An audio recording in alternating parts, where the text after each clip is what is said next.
Габдулла Тукай карлыгач.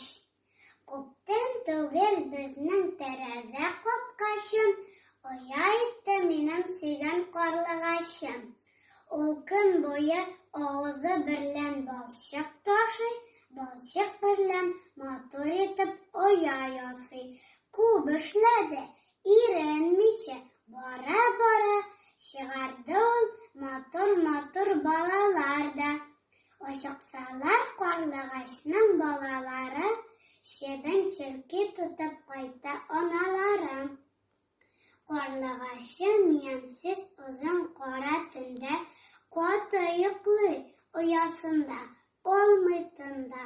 Бер канатының астына тыга башын, уянмый ул, бөтен кеше тавышлансын, күкрәсен, ялтыр-ялтыр килсен яшен, төн буена нинди каты җил исмәсен, ни булса да барыда бер аның өчен, уянмый ул, селкетми дә борын очын.